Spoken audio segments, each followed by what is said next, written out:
I am so excited today to have on a friend we've built a relationship over the last 12 months. Amanda Nemense grew up in Watertown, right? Yep. Working at Showcase Realty. Been in the business how long now?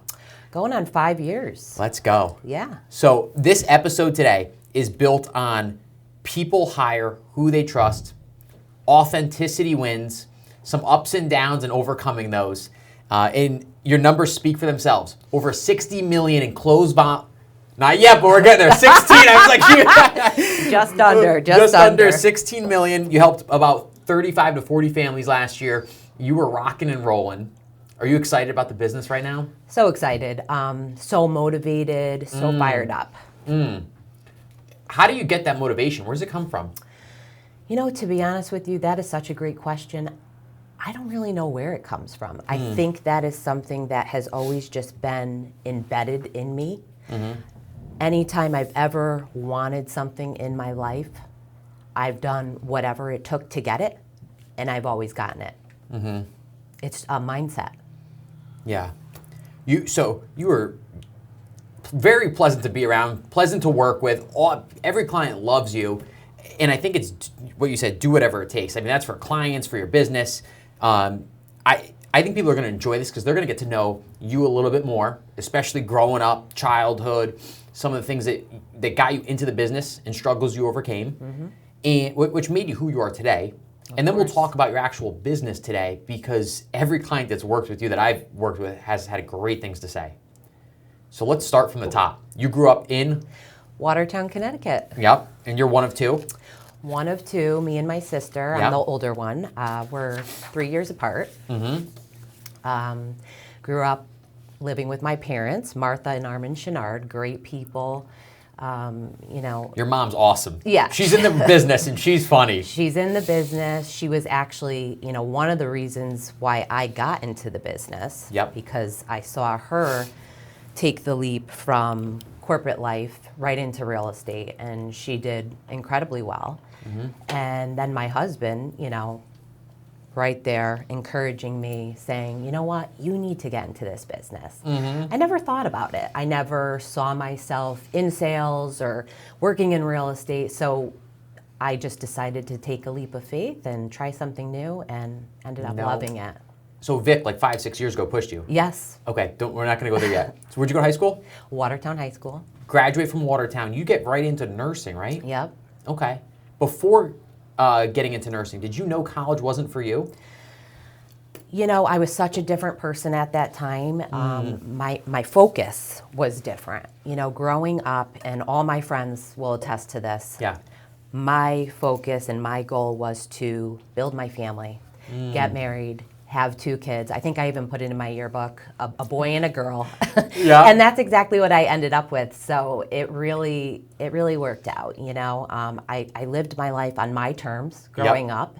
It wasn't always the easiest path or the best way to go about things, but it brought me to where I am today. If we asked mom, and I actually haven't met dad, but your mom I know, and she's awesome. How would they describe you growing up as a child? Challenging, a rocket, No way. Yeah, they said no. I said yes, I'm doing it. Oh my gosh, that's funny. So, I gave them a run for their money, for sure. There's no doubt about that. I was a free spirit. Yeah. Joey and Ava are how old? Joey's 16 and Ava is 12. Do you think they're a little bit easier and better than you were growing up? 100%. And I think my lucky stars every day for that. That is so funny. And I think in your case, I don't know if this is true or not, but if you were, as you said, how you kind of grew up, you kind of know all the shortcuts and how to handle those situations to raise kids. So that's funny. It is. All right, so Joey's 16. You go to Watertown High, get into nursing. You have Joey early on. Yeah. Right? How old were you? So I was 20 when I got pregnant and had him at 21. No way. Yeah. Yeah. Were you expecting? No, it was definitely unplanned. Yeah. It was such a pivotal moment in my life.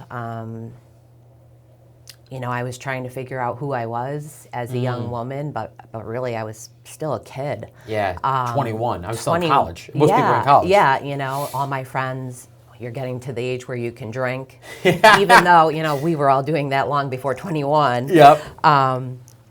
But still, I was the only one who was now becoming a mother, and my responsibilities were much different than any of my friends. What was going through your mind at the time? So much. How am I going to do this financially, emotionally? Am I going to be able to be a good mom? I grew up with the best mother ever, the best parents, who surrounded me with love and support. And I have to give credit to Martha and Armin because, as a young girl, 21, still living at home, going to school, they really supported me through everything. They helped me take care of Joey. They allowed me to still be a young girl and go out with my friends, so I never felt like I was missing out on anything. That is awesome. It is. Talk about grandma.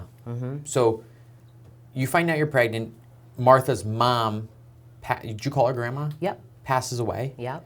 Tell me that story that you kind of touched on. Sure. So. And what was going through your head leading up to that being pregnant?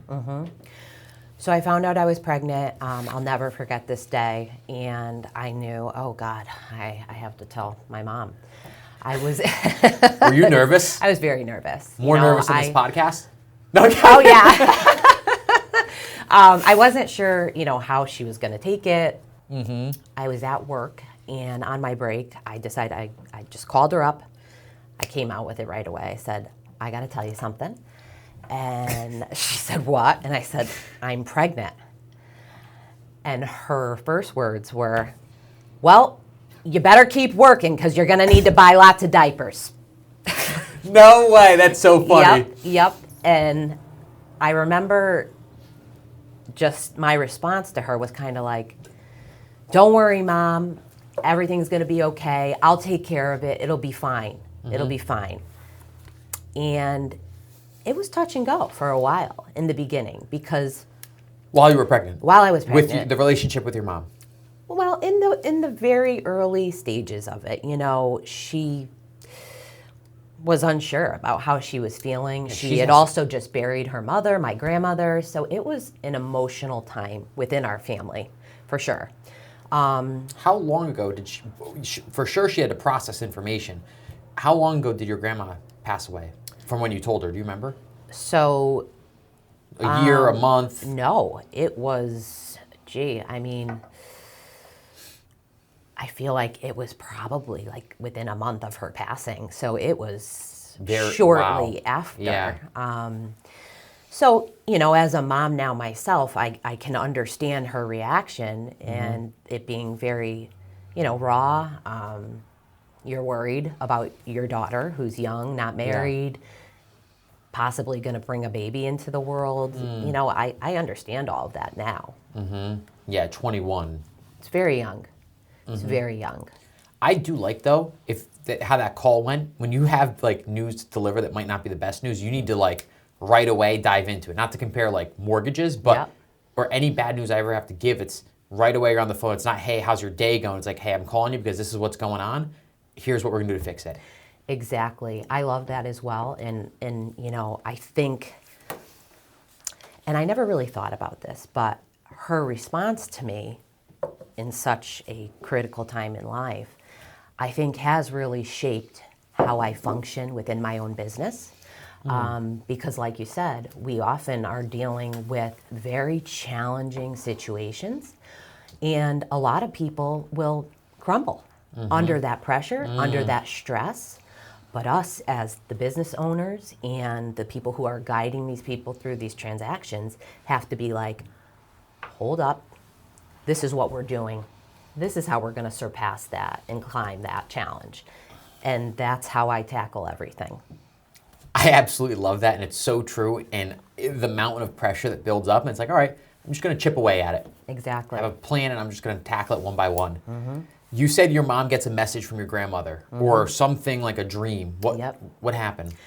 So, not too long after I told her the news, she had, started talking to me. She said, I want to share this with you. I had a dream, and it was grandma, her mother came to her in this dream and said, Martha, everything's going to be okay. It's time to grow the family. And it was from that moment on that she was just fully supportive of whatever decision I was going to make. And, in the end, I did end up having Joey, obviously. Yeah.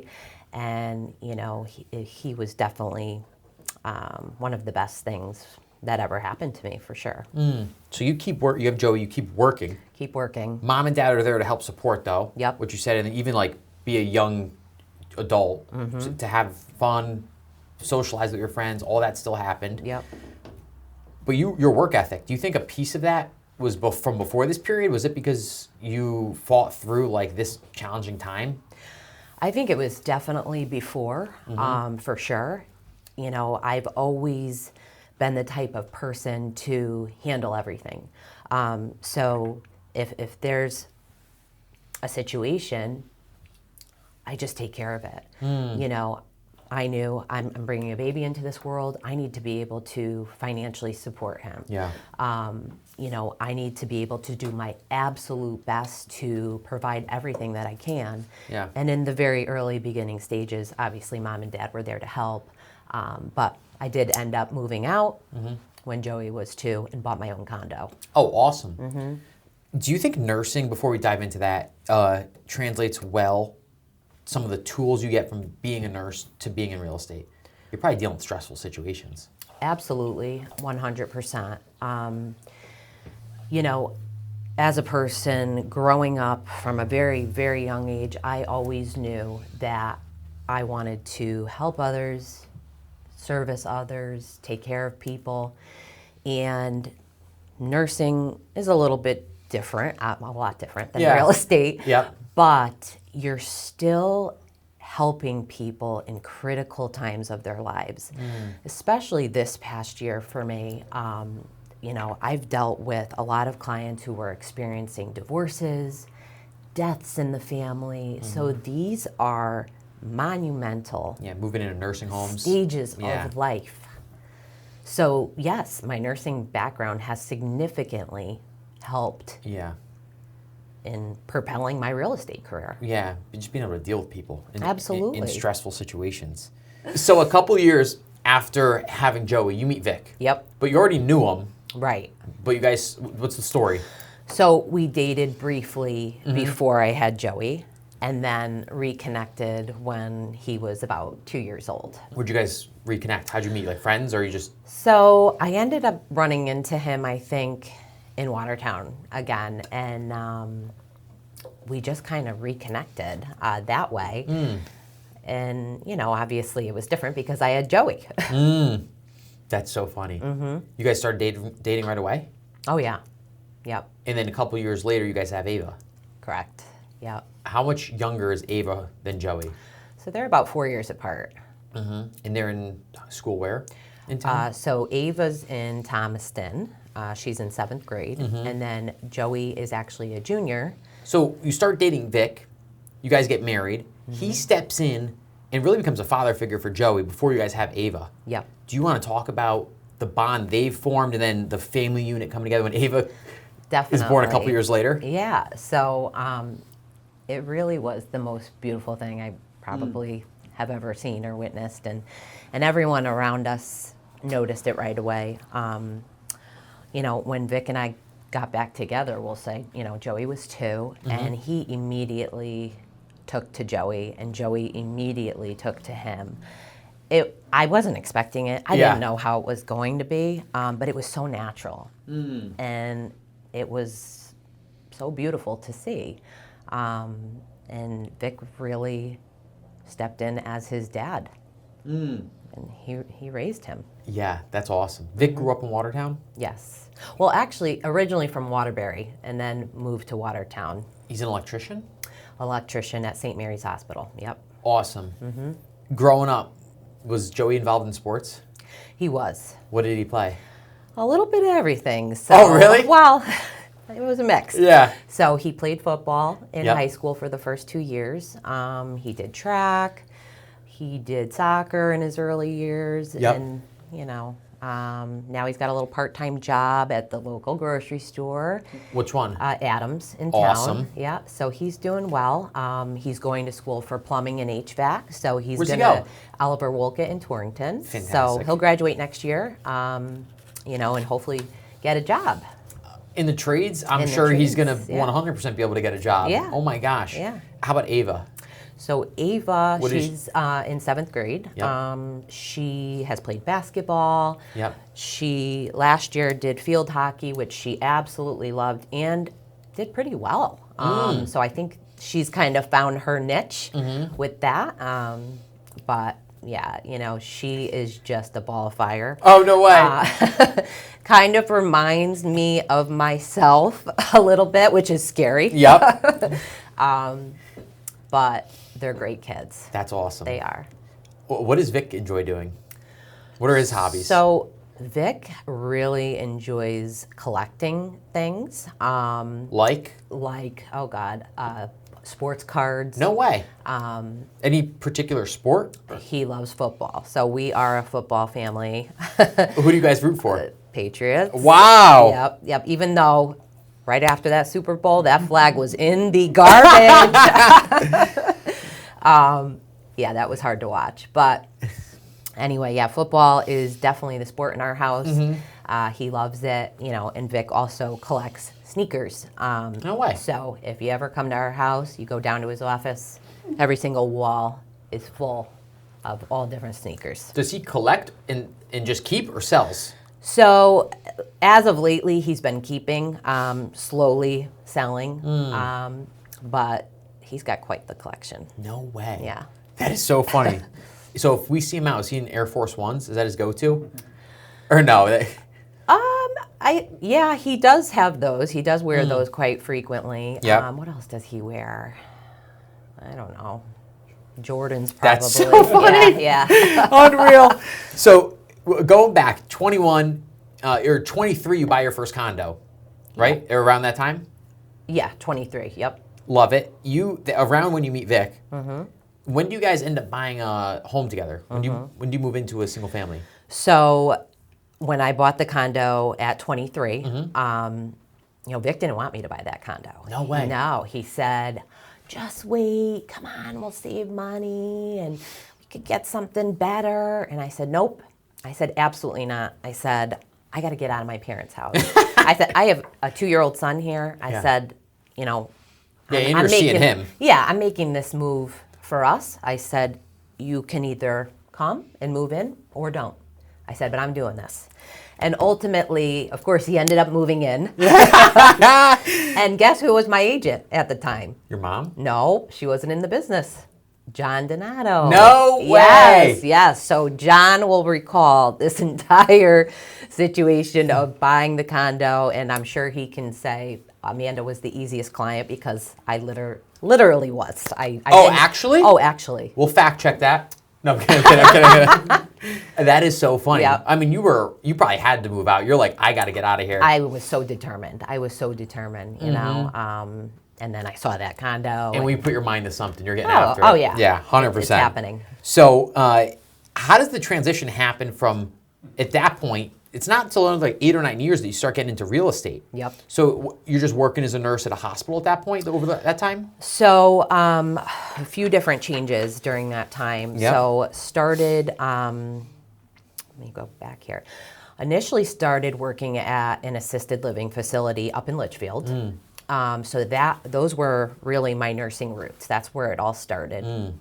From there, got into St. Mary's Hospital and worked in the Family Health Center, which was probably one of the favorite times in my life because was really able to service so many different walks of life there, from, the underserved, people in the community, babies, adults, you name it, every walk of life. That's in Waterbury. That's in where Waterbury. Vic works now. Yes. Gotcha. Yep.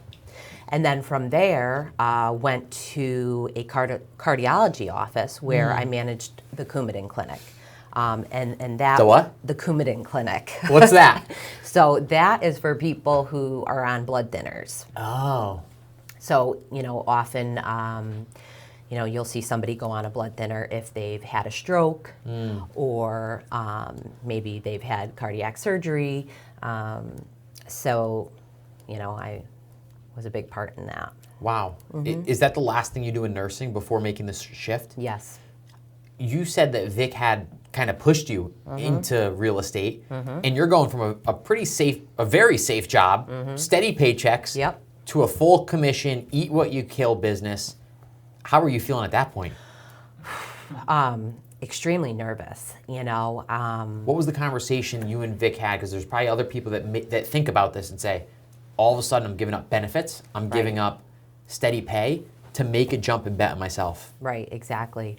So, Vic and I had multiple conversations about this entire thing before it even happened. And, he kept pushing me, do it, just go for it, go get your license, you're gonna be great at it, you know how to talk to anybody. And I just thought, oh, well, nursing is all I've ever done. I'm like, really? Like, I'm gonna be in sales? I don't know. Yeah. But I said to him, listen, I said, if I have your full support, I said, I'm gonna go and do it. So I went and did it. And then for the first 2 years, I did both. So I was really part-time in real estate and still working in the office. So, that was an interesting time. Learned a lot in the beginning. In the first 2 years being part-time? Oh yeah. How did you end up at Showcase? Was it because you already knew John from the condo purchase? Right, exactly. So always knew John from that, and my mother was already at Showcase. So, But not originally when you first bought the condo. correct. But when I became an agent, she was at Showcase. So, initially I was going to interview with other brokerages, but at the end of the day, I decided, you know what, I know my mother is going to be my mentor. I think it makes sense to just be at Showcase. And, after meeting with John, it's a no-brainer, right? Yeah, literally. He's such a great guy. He is. I think he's one of the best in the business. I agree. Knows what he's doing. He's a great mentor, great to bounce things off of. Even from me as a separate business owner, just to talk to him. I think he does such a good job. He does. He really does. So the first 2 years, you start part-time, which I think is the best way to do it, so that you could kind of ease in, build your pipeline in a full commission role, and learn the business. Right. Who'd you learn from? Who was your mentor? Was it your mom? It was my mom, yeah. And again, me being the way I am, I was so eager to get out there and start closing deals. In fact, right when I got my license, I was already working a deal, like immediately, right out the gate. And I remember I'm writing up this offer, and I said, I'm on the phone with my mom, and she's like, oh, if you can just wait, I can come over. And I said, I'm not waiting. I said, I got to get this in now. I said, I will just figure this out. That is so funny. And, I know that drives her nuts, but that has just always been my mentality. I will get it done. I have to get it done. There's no other option. So it may take me a few times writing that offer as a brand new agent, maybe for a week, okay? But I got it done, and we ended up winning the house. So, that was a big success. If you don't quit, you won't lose. And if you're proactive with your communication, oh my God, I think you could do so much. Absolutely. And be a go-getter. I love that. In your first year, what did you learn about, the first part, not full-time yet, what did you learn about the business and say, oh wait, this is either different than what I thought, or I know I belong here? What thoughts did you have? A lot. Did you ever question not doing it? I don't think I ever questioned not doing it, but I definitely was tested. Within the first year, I remember, a few different things that happened, and I'd break down in tears. There was one particular time that I remember. Who was it? No, I'm kidding. We won't disclose that. listen, this is not an easy business. Yeah. And I think a lot of people see, reality TV, these shows that are Selling just so sunset. misleading and really not how it is. It is a difficult business, and you have to have tough skin. Because there's a lot of people out there who are different. There's a lot of people who are challenging. And I'm not just talking about consumers. I'm talking about agents on the other end. For sure. Maybe attorneys. But needless to say, I will never forget this one time. It was a really tough people I was dealing with, we'll say. And I started crying. And I went downstairs to Vic, and I'm bawling my eyes out, right? And he turns to me and says, "What are you crying for? Stop crying." And I just was like, I don't know what to do. Why is this happening to me? He goes, "Amanda," he goes, "if you're going to cry like that every time something gets tough, then this business isn't for you." And I never cried after that moment. Okay? So, I think sometimes we really need that reality check. Yeah. And, allow yourself a minute. Because this business is hard. And we're going to have many moments, and I'm sure you have them as well. Oh my God, yeah. Where you want to scream, you want to pull your hair out, you want to cry. But allow yourself 1 minute, take a breath, and move on. Because we can't control everything. That goes for this business and for life. Yes. Got to slow things down, take a breath, put a plan in place of like the 3 to 5 things you need to execute on next, and just Bang them out. chunk away. Yep. And that's it. And I literally had that happen like 3 days ago. So I was like, oh boy, what am I going to do? But you know what happens? I've had that happen so much, especially in the last 6 months, that now it's just like the stress doesn't wear on me as much. Exactly. And, you almost become like Teflon. Yeah. And I was thinking about that the other day. I'm like, you know what? Nothing really phases me. Because you can only control what you can control. And that's it. Yeah. When did you decide to make the jump full time? So it was November. I forget the exact year. But it was in November. And I remember John saying, "Oh my God, you're leaving your full-time job in November? The worst time to, jump into real estate full-time, right? Because the winter typically is when we slow down. Although I will say, I've never been slow in the winter. Yeah. I've never really had a slow moment yet. Knock on wood. Let's hope it continues. But that was when I made the move. I was terrified when I made that move, but I had full support from Vic. So I knew, all right, now's a good time to do it. Now or never. And at that point, one of the biggest questions was our medical insurance, right? Because I was always the provider for the insurance, working at St. Mary's. Well, ironically enough, before I went into real estate full time, Vic ended up getting the job at St. Mary's as the master electrician. So our insurance just shifted onto him. And it was the same insurance. So it worked out beautifully. It really did. Did that happen before you made the decision? It literally happened within a week of each other. Which one came first? So I went first, and then a week later he started at St. Mary's. Did you make the decision to go full time? Because I think it's important, knowing he was going to go to St. Mary's. Yes. Because Yes, you I had did. the benefit piece lined up. Exactly. And that was the one piece of the puzzle that was most worrisome to me. I had to Yes. figure that out. Yeah, you had right? Ava, Joey Right. at that point. Right. We need insurance. Yes. So if anybody's listening, it's important to line those pieces up. Absolutely. Because it took probably so much stress off your plate. For sure. And now you feel more confident making the jump. Where if you had a slow couple months to start, you're not like, oh boy, I got to go back to the job to get insurance. Right. Exactly. Well, your first year you did really well. I did. And, I was not expecting that at all. Yeah. I just wanted to survive. Yep. So it was really like a fight or flight moment again. Failure was just not an option. I was never going back. I don't go backwards ever in life. That's awesome. So what was your first year like? So first year was, wonderful, actually. Probably a different lifestyle. Such a different lifestyle. You know, my mornings started a little bit later. I was able to, you know, get my daughter to school. She didn't have to take the bus in the morning, which she loved. Oh my God, what a win for her, Ava. It really was. Yeah. You know, and just able to be present for, you know, sporting events and school events, and just having that flexibility has been great. That is awesome. How do you manage the structure of having to run a business, but getting the ability to have that freedom of time to make sure you still knock out what's important? Because some people just take 100% of freedom and then their business suffers. Yeah. How do you structure your day to make sure that does not happen? So, you know, I really utilize my calendar. Every single day, I look at my calendar. What do I have going on for the day? Everything has a time slot. Everything. Gym, 7:20 to 8:20. 9 o'clock the latest.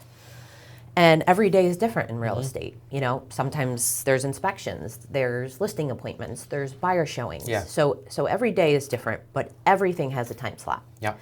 And the most important thing to me, and we really do try to make this happen every night, is dinner together at the table.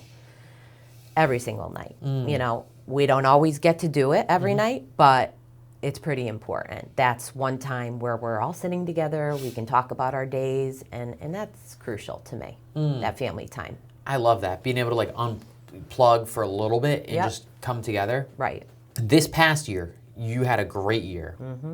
Did you do anything different, or has it just been consistent building? So I think it's been a lot of building for sure, but I think also I've come to the understanding of you take a good listing and you explode off that, right? It's a multi-step process. When I get a listing, there's certain things that I do to turn it into more business. So I think I really focused on getting more listings. And clearly, you know, it worked. I had a great year. What are you looking to do to continue that growth? Do you need to hire any support to your team? So, and I don't mean agents, but like admin assistant, somebody to come in and help. What's your plan? Have you thought about that? Most definitely have thought about it for sure. Currently, you know, I do have a virtual transaction coordinator. And she's helpful in, you know, preparing paperwork and making sure we're staying on timeline and things like that. But, you know, I think once you reach a certain level, and I've had this discussion with my coach and with John many times, you know, there's definitely support that's going to be needed beyond a virtual assistant, coordinator, what have you. So I told myself, if I'm, you know, going to be hitting 40 plus people helping 40 plus people, I'm definitely going to need to look into getting some kind of admin support assistant, something like that. Have you thought who would be a good person? What the, you know, in person probably, somebody local. Right. Have you thought about what kind of background? Definitely would need to be someone who's organized and, you know, I forget who brought this up. It might have been one of the attorneys who I do business with. They mentioned, you know, it could be really good to get maybe a retired paralegal. And I thought that was a great idea because they're definitely well-versed, I think, in the entire real estate transaction. But they're also very organized, typically pretty professional. So, you know, that may be something that I definitely am considering if business continues to expand like it has. I think you need to make that hire for your business to expand. I don't think you make that hire if the business were continue to expand. You already have proof of concept.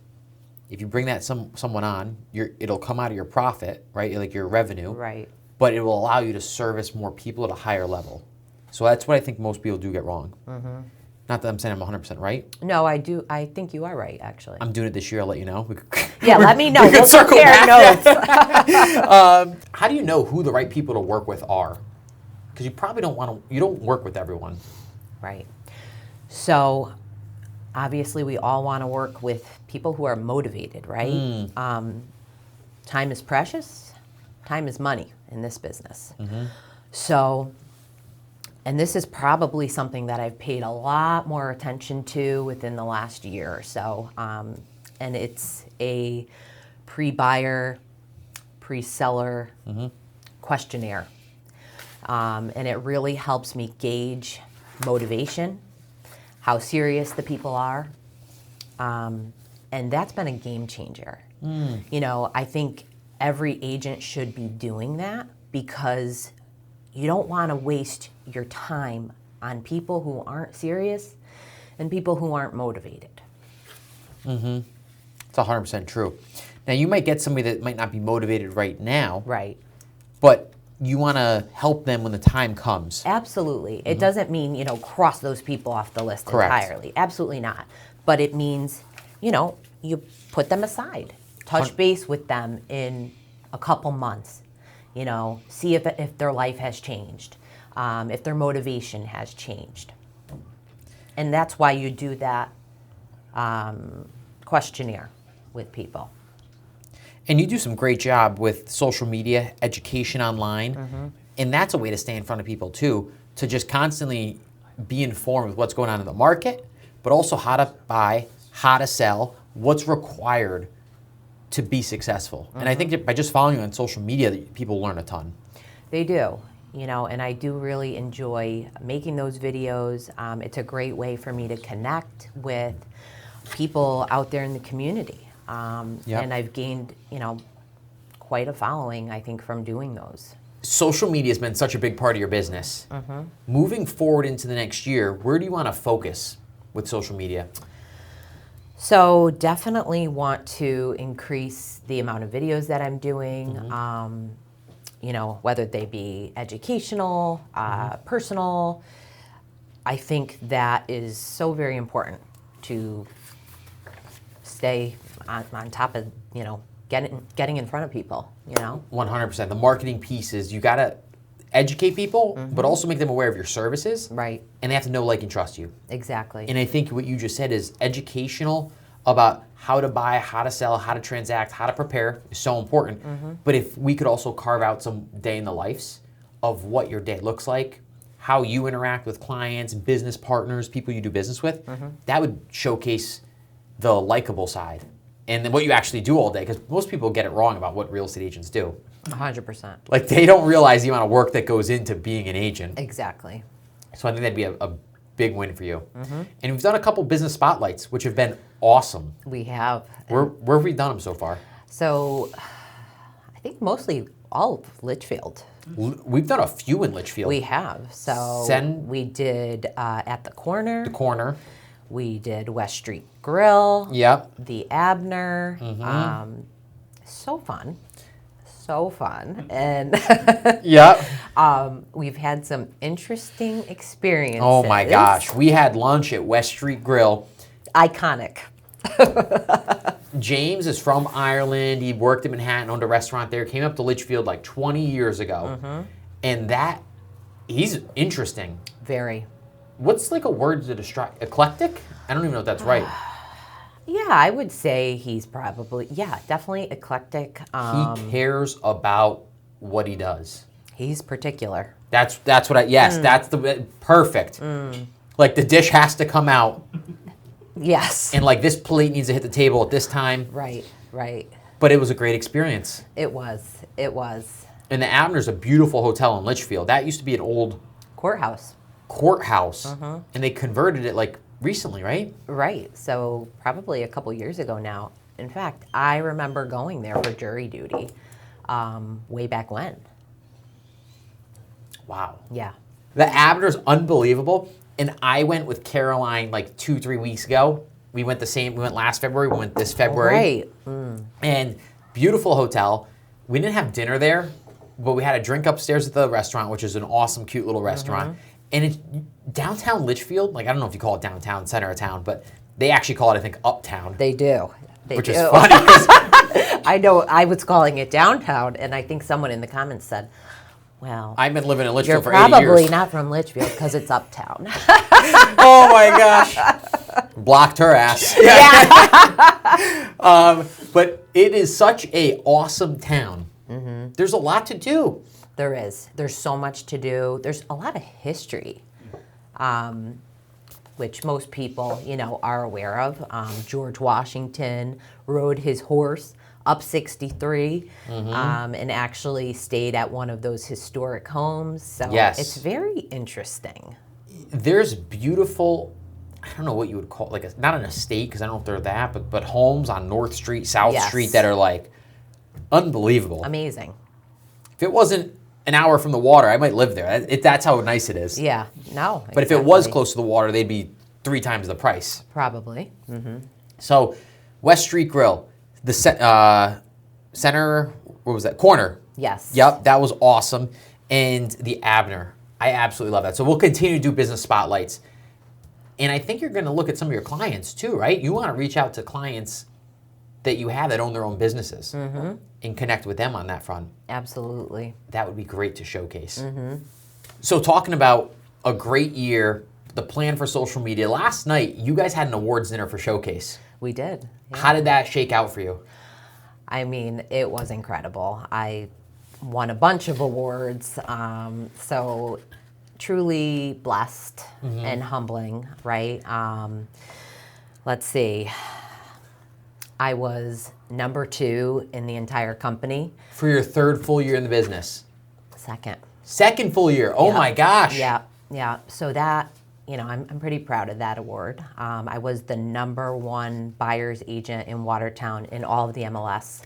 So not just, Showcase. The whole state. And I think it took me a while to really digest that because I was shocked. I wasn't expecting anything like that, but super proud of that.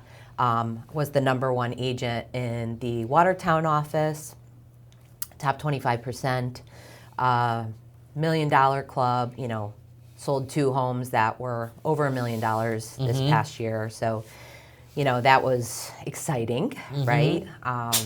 It's different once you break into that market. People are different. For sure. Obviously, homes. What do you notice about people being different in that market?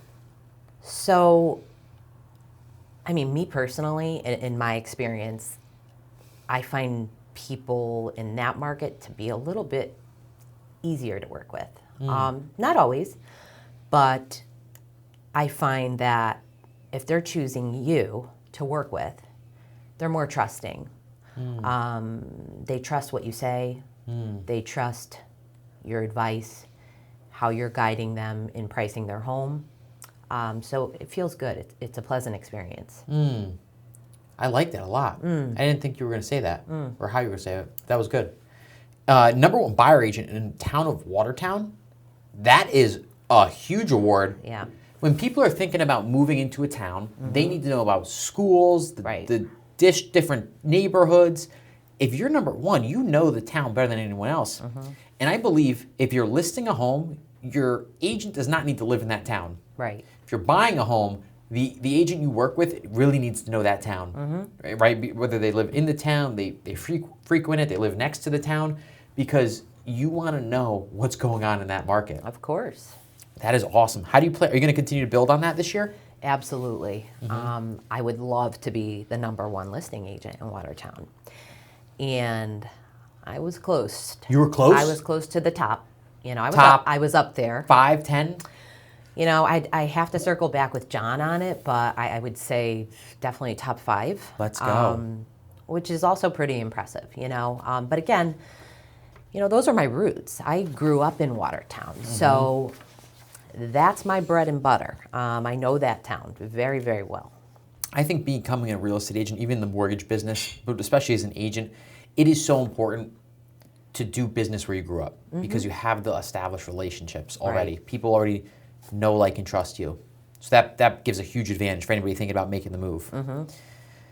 Have you put any boundaries up around your schedule, around relationships that have allowed you to do the amount of business you do and grow your business? Absolutely. People who are unreasonable, there has to be a mutual respect, right? And certainly, I never judge anyone. I know we're all going through different things in life, so sometimes, people can be acting a certain way because of something that's happened in their life. But I think there's a certain line that, you can't cross. There has to be mutual respect between agent and buyer, agent and seller, right? Yep. In order for the transaction to go through, in order for it to be successful, there's got to be that mutual respect. And if there isn't, then, I simply say, I don't think this is going to be the right fit, and I wish you all the best. We keep it professional all the time. If somebody's texting you or calling you at midnight. That, and just people being unreasonable, like just people being jerks. And I'm not going to work with people like that. You know? And sometimes when you start in the business, you have to work with You those. have to. Yeah. You work with everybody when you first start because you have nothing, and it shapes you. It shapes you to become the agent that you're later going to be. If you have enough leads coming in, you could be more selective about who you work with. Right. So over time, as you build that funnel, then you could be, okay, I'll put up boundaries and not work with people that are jerks or rude or don't respect your time. Right. I think 100% that's true. Rapid fire, you ready? Ready. Really quick. How many active clients do you think you could work with before quality starts to drop? I'd say 10. Buyers and sellers? Sellers. Buyers. Less probably. Less. Less. Most underrated skill in real estate? Negotiation. Open houses, waste of time or is it real strategy if you're an agent? Can't do without. I absolutely agree. If a deal's falling apart at the last minute, what's your move? Oh, it depends because the deal could be falling apart for a multitude of reasons. If I can control it, I'm plugging into every resource I have. Certain situations you can't. Great answer. Is there a business investment you can make under $1,000? The best business investment? I would say, definitely a house cleaner for sure. Life-changing. Business investment. So that's like a save your time kind of thing. Absolutely, which in turn allows me to focus more on my business and my family. Awesome. Is there one metric that you track about your business that you would say is very important? Meaning number of conversations you have per day, number of people you meet per week, number of listing appointments you go on, number of social media posts you put up? Yes. So always tracking number of appointments every week and social media videos for sure. Awesome. And I know you guys have a Tuesday Mastermind. Do you go over numbers like accountability? They're not usually not. No, it's more of like educational. Tactics. Yep. One thing you wish lenders understood about top agents? I don't know. You ever had bad experiences? For sure. Oh, yeah, but they're not my lenders. Oh, but what were the issues?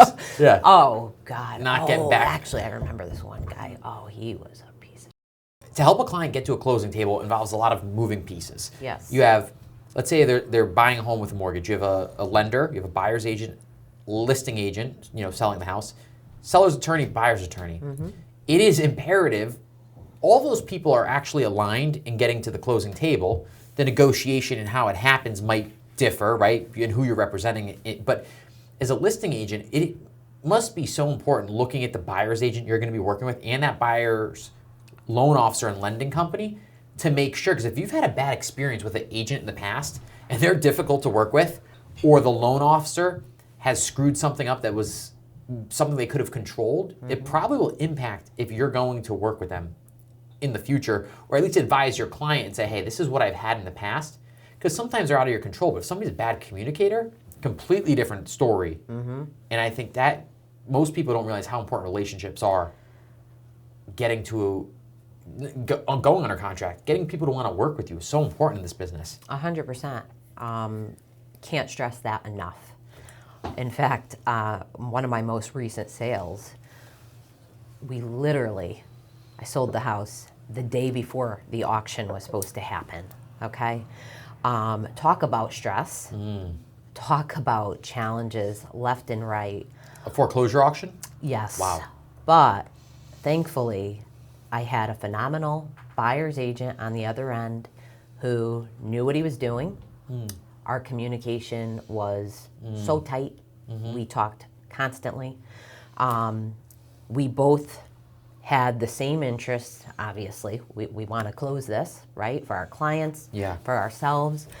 And because of that, we saved that deal. That's vital. You know, he had a really great loan officer, you know, working with his buyer. Yep. The attorney was great. You know, and when you have that, everything is just harmonious. That's awesome. Do you have a red flag that tells a consumer they might be working with the wrong real estate agent? Absolutely. Poor communication, being non-responsive, you know, not being prepared.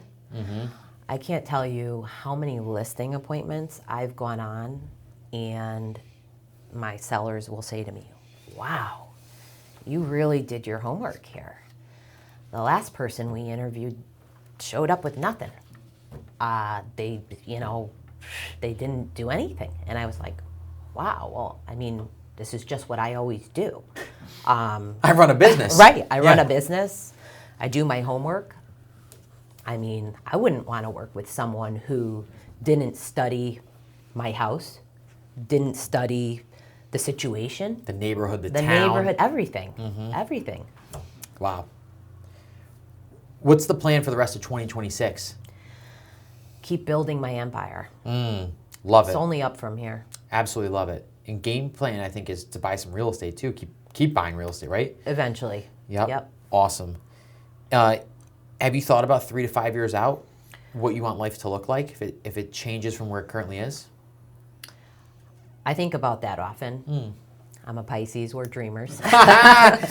And I think ultimately, I just want to continue to build on my business, provide excellent service, excellent experiences, and be able to provide a life for my children where, you know, you never have to worry. You know, we're going to live a comfortable life. We're going to have a good life. We're going to be able to go on vacations and have experiences. And that's important to me. And in the same note, I'm teaching my kids that you can do anything and be anything if you put your mind to it and you work hard. And to never see any obstacle. You just keep looking forward. I think that's awesome. I think or giving your kids confidence too is so important. I do think it's important to let them struggle at times too. I agree. Because that's what develops like character and growth. If you were talking to a new agent, what's the highest leverage thing they could do in the first 90 days of their business? I mean, you know, you could probably do a couple million. Oh, no, I'm talking like actual activity. Oh. Like you're 90 days into the business as a brand new agent. What's the first thing you should be doing? Oh, geez. Okay, so the first thing you should be doing is telling everyone that you're a real estate agent. Letting everybody know. Scream it from the rooftops. And ask people for business. You know, become comfortable with asking for referrals. And, you know, sometimes it's awkward, it's uncomfortable. And it took me a little bit of time to get to that point too. But it's like nothing. You know, it's, hey, we had a great experience. I helped you sell your home. I helped you buy a home. Who else can I help? Yeah. That's so important. People do not do that enough. Right, exactly. I don't do it enough. And I could do it more. That's what I mean. Like I could always do it better and do it more. And when you ask for business, it doesn't always have to be like you're selling somebody on something. Right. You did a good job. And you could also ask for introductions to other business professionals, which might expand your network too, which could be a huge win. Right. So we started the conversation talking about growing up in Watertown, some early, you know, things that you didn't expect, especially, you know, having Joey at a young age. We talked about you and Vic getting together, building the family, Ava coming aboard, nursing, getting into real estate full time. You've been crushing it the last few years. 2 full years in the business, this is the 3rd, right? Yep. We talked a little bit about where you're headed next. It was awesome having you on today. It was such a pleasure. So much fun, as usual. So Yep. thank you for having me. We are excited to keep building together. We're going to do a ton of social media stuff this year, help more clients. Yep. And it's going to be a great 2026. For sure. Let's go. Can't wait.